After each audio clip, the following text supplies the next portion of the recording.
A very good morning everyone. स्वागत है आप सभी का एक बार फिर से आपके अपने YouTube channel bottom up study में। तो स्टार्ट करते हैं हम अपने हिंदी ग्रामर के टॉप 15 क्वेश्चन के सीरीज़ की। ये इस सीरीज़ का 7वां पार्ट होगा। इसके और भी पार्ट आपको चैनल के प्लेलिस्ट में मिल जाएंगे। तो हम आते हैं अब अपने आज के पहले प्रश्न पर। तो हमारा आज का पहला प्रश्न है, ग्वाला शब्द का स्त्रीलिंग क्या है? ऑप्शन ए ग्वालीन, ऑप्शन बी ग्वालनी, ऑप्शन सी ग्वालनी या ऑप्शन डी ग्वाली। तो हमारा जो राइट आंसर हो जाएगा वो हो जाएगा ऑप्शन ए ग्वालीन। ग्वाला शब्द का स्त्रीलिंग रूप होता है ग्वालीन। अब अगला प्रश्न देखते हैं, गरल का विलोम शब्द लिखिए। ऑप्शन ए शरबत, option B juice, option C सुधा तथा ऑप्शन डी जल। तो गरल शब्द जो होता है इसका अर्थ होता है विष यानी जहर।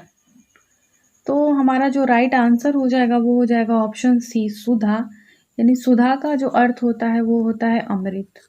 और यहाँ पर बताना था आपको विलोम शब्द, तो विष का विलोम हो जाएगा अमृत। अब देखते हैं अगला प्रश्न, गत का विलोम शब्द है। ऑप्शन ए गर्द, ऑप्शन बी आगत, ऑप्शन सी स्वागत तथा ऑप्शन डी विराम। तो जो गत शब्द होता है उसका अर्थ होता है बीता हुआ, यानी जो बीत गया।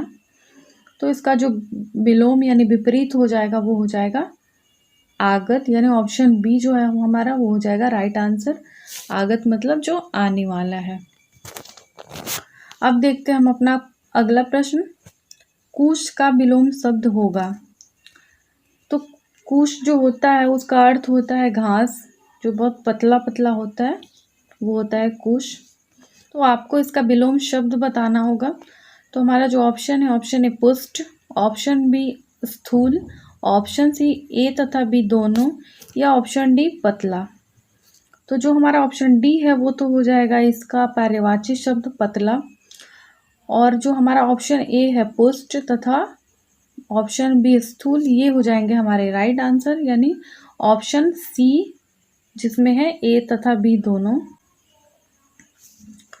अब देखते हैं अगला प्रश्न, खंडन का विलोम शब्द है।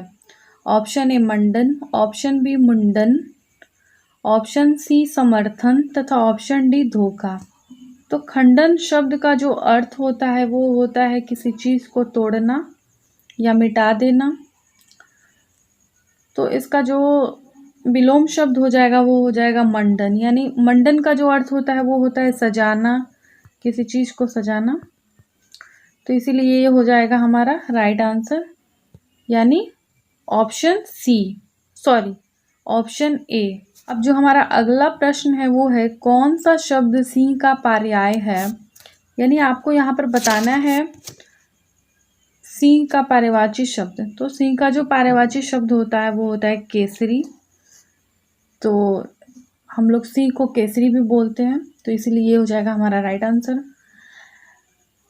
चलते हैं अगले प्रश्न पर, निम्न में से हाथी का पर्याय है। ऑप्शन ए कुरंग, ऑप्शन बी कुंजर, ऑप्शन सी कलहंस तथा ऑप्शन डी केहरी। तो हाथी का जो पर्यायवाची शब्द होता है वो होता है कुंजर, जो कि है हमारा ऑप्शन बी।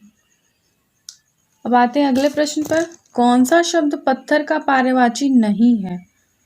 यहाँ पर आपको बताना है कि कौन सा पर्यायवाची नहीं है। तो आइए सबसे पहले देखते हैं हम कि पत्थर का पर्यायवाची कौन कौन सा है। तो ऑप्शन ए जो है पाषाण, यानी हम पत्थर को पाषाण कहते हैं, तो ये हो गया हमारा पर्यायवाची। ऑप्शन बी जो है चट्टान, ये हम पत्थर को नहीं बोलते हैं। तो ऑप्शन सी है प्रस्तर, जो कि पत्थर का पर्यायवाची शब्द होता है। एंड जो हमारा ऑप्शन डी है वो भी है पत्थर का पर्यायवाची यानी अश्म। तो जो हमारा ऑप्शन बी है चट्टान, ये पत्थर का पर्यायवाची शब्द नहीं होता है, ये बल्कि पहाड़ का पर्यायवाची शब्द होता है। तो इसीलिए हमारा ऑप्शन बी हो जाएगा राइट आंसर। अब आते हैं अगले प्रश्न पर, हवा का पर्यायवाची नहीं है। तो आइए इसमें भी देख लेते हैं सबसे पहले कि हवा का पर्यायवाची कौन कौन सा है। तो ऑप्शन ए जो है वायु, ये हवा का पर्यायवाची है। हम हवा को वायु भी कहते हैं, संस्कृत में हम हवा को वायु कहते हैं, या फिर हिंदी में भी इसका प्रयोग होता है। ऑप्शन सी जो है समीर, ये भी हवा का पर्यायवाची शब्द है। ऑप्शन बी जो है बयार, ये भी हवा का पर्यायवाची शब्द है। लेकिन जो हमारा ऑप्शन डी है ध्वज, ये आप सभी जानते होंगे कि ये हवा का पर्यायवाची नहीं बल्कि ये झंडा शब्द का पर्यायवाची शब्द है। तो इस प्रश्न के अनुसार ये हमारा राइट आंसर हो जाएगा, लेकिन हवा का ये पर्यायवाची शब्द नहीं होगा।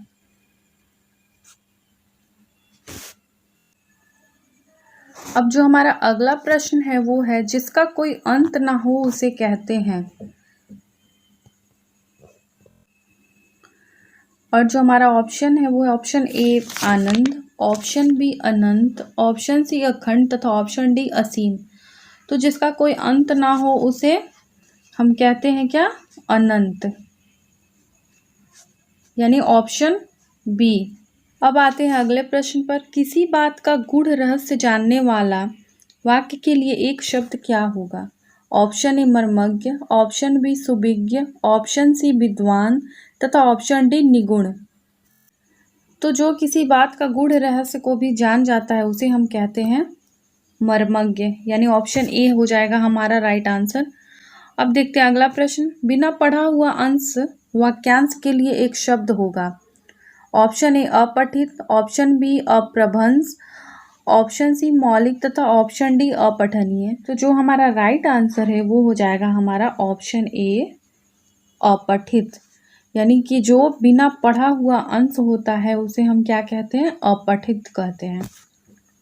अब देखते हैं अगला प्रश्न। आकाश से बातें करना, आपको यहाँ पर बताना है कि इसका अर्थ क्या होगा। ऑप्शन ए बहुत ऊंचा होना, ऑप्शन बी आकाशवाणी होना, ऑप्शन सी घमंडी होना, या ऑप्शन डी अपने आप बोलते रहना।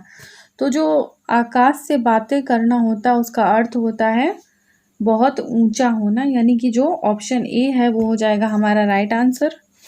अब देखते हैं अगला प्रश्न। उल्टी गंगा बहाना, इसका क्या अर्थ होता है? इस मुहावरे का क्या अर्थ होता है यही आपको बताना है। और जो हमारा ऑप्शन है वो है ऑप्शन ए बिना सोचे विचारे कार्य करना, ऑप्शन बी निश्चित चाल के विपरीत कार्य करना, या ऑप्शन सी परंपराओं के विपरीत कार्य करना, या फिर ऑप्शन डी अपनी बात से स्वयं को ही नुकसान पहुंचाना। तो हमारा जो राइट आंसर हो जाएगा वो हो जाएगा ऑप्शन सी परंपराओं के विपरीत कार्य करना। इसी को बोला जाता है उल्टी गंगा बहाना।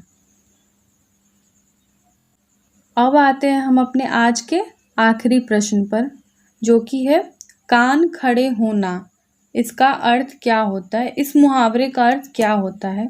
ऑप्शन ए सचेत होना, ऑप्शन बी भूल का आभास होना, ऑप्शन सी चालाकी करना, या ऑप्शन डी विपत्ति को पहचानना।